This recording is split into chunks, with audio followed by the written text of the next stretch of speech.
RSS ವಿರುದ್ಧ ಮುಂದುವರೆದ Priyank Kharge ವಾರು tweet ಮುಖಾಂತರವಾಗಿ ಆರ್ಎಸ್ಎಸ್ ವಿರುದ್ಧ ಮತ್ತೆ ಕುಟುಕಿರೋದು ಗೃಹ ಸಚಿವರು.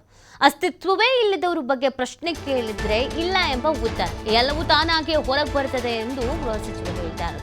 ನೋಂದಣಿ ಇರದಿದ್ದರೆ ಕಾನೂನುಬದ್ಧ ಅಸ್ತಿತ್ವ ಇರೋದಿಲ್ಲ, ಅಸ್ತಿತ್ವ ಇರದಿದ್ದರೆ ಅದರ ಬಗ್ಗೆ ಉತ್ತರ ಕೊಡೋಕ್ಕಾಗಲ್ಲ. ಆರ್ಎಸ್ಎಸ್ ವಿರುದ್ಧ ಯಾವುದೇ ಪ್ರಕರಣ ಇಲ್ಲ, ಕಾರಣ ಅದು ನೋಂದಾಯಿತ ಸಂಸ್ಥೆ ಅಲ್ಲ, ಅದರ ಸದಸ್ಯರಿಗೆ ಸದಸ್ಯತ್ವದ ಕಾರ್ಡ್ ಕೂಡ ಇಲ್ಲ, ಹೀಗಾಗಿ ಅವ್ರು ಮಾಡುವ ಕೃತ್ಯಗಳಿಗೆ ಪ್ರಕರಣ ದಾಖಲಾಗಲ್ಲ. ಆರ್ಎಸ್ಎಸ್ ವಿರುದ್ಧ ಕುಟುಕ್ತಾ ಇರೋದು ಗೃಹ ಸಚಿವ ಪ್ರಿಯಾಂಕ್ ಖರ್ಗೆ. ನಿಲ್ತಾ ಇಲ್ಲ ಈ ಕುಟುಕೋದು. ಗೃಹ ಸಚಿವರಾದಾಗಿನಿಂದ, ಅದಕ್ಕಿಂತ ಹಿಂದೆಯಿಂದಲೂ ಇತ್ತು, ಬಟ್ ಗೃಹ ಸಚಿವರಾದ ಮೇಲೆ ಸ್ವಲ್ಪ ಜಾಸ್ತಿ ಆಗುತ್ತಿದೆ. ಬೆಂಗಳೂರಿನ ಕೇಶವ ಕೃಪಾ ಸಂಘದ ಹೆಸರಿನಲ್ಲಿ ದೆಹಲಿಯ ಕೇಶವ ಕುಂಜುವು ಸಂಘದ ಹೆಸರಲ್ಲಿ ಅಪರಾಧ ಹೊಣೆಗಾರಿಕೆಯನ್ನ ಅದಕ್ಕೆ ಸಂಘ ತನ್ನ ಮೇಲೆ ಎಳೆದುಕೊಳ್ಳಲ್ಲ. ಈ ನುಣುಚಿಕೊಳ್ಳುವ ತಂತ್ರಕ್ಕೆ ನೋಂದಣಿ ಮಾಡಿ ಅನ್ನೋದು. ನೋಂದಣಿಗೆ ಯಾಕೆ ಅಷ್ಟು ಹೆದರಿಕೆ ಗೊತ್ತಿಲ್ಲ. ಕಾನೂನಿನಡಿ ಬರೋಕೆ ತೆರಿಗೆ ಕಟ್ಟೋಕೆ ಯಾಕೆ ರಹಸ್ಯ? ಪೋಕ್ಸೋ ಸೇರಿ ಹಲವು ಪ್ರಕರಣ ಸಂಘದ ಸದಸ್ಯರ ಮೇಲೆ ಇದೆ. ಬೇಕಾದ್ರೆ ಇದಕ್ಕೆ ನಾವು ಮುಂದೆ ಪಟ್ಟಿ ನೀಡಬಲ್ಲೆ. ಮತ್ತೊಮ್ಮೆ ಸಂಘದ ವಿರುದ್ಧ ಸವಾಲ್ ಎಸೆದಿರೋದು ಪ್ರಿಯಾಂಕ್.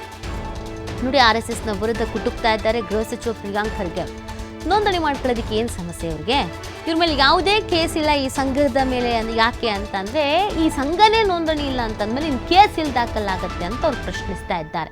ಈ ಸಂಘದಲ್ಲಿ ಗುರುತಿಸಿಕೊಂಡ ಕೆಲವು ಸದಸ್ಯರ ಮೇಲೆ ಪೋಕ್ಸೋ ಸೇರಿದಂತೆ ಬೇರೆ ಬೇರೆ ಗಂಭೀರ ಪ್ರಕರಣಗಳು ಕೂಡ ಇದೆ. ಅದನ್ನು ಬೇಕಾದರೆ ನಾನು ಪಟ್ಟಿ ಕೊಡ್ತೀನಿ ಅಂತ ಪ್ರಿಯಾಂಕ್ ಖರ್ಗೆ ಅವ್ರು ಹೇಳ್ತಾ ಇರೋದು. ಮತ್ತೆ ಸವಾಲು ಹಾಕುವಂಥ ಕೆಲಸ ಮಾಡ್ತಾ ಇದ್ದಾರೆ. ಅಸ್ತಿತ್ವ ಇರದೇ ಇದ್ದರೆ ಅದ್ರ ಬಗ್ಗೆ ನಾನು ಯಾಕೆ ಉತ್ತರ ಕೊಡಲಿ, ಅಸ್ತಿತ್ವನೇ ಇಲ್ಲ ಅಂತಲೂ ಕುಟುಕಿದ್ದಾರೆ.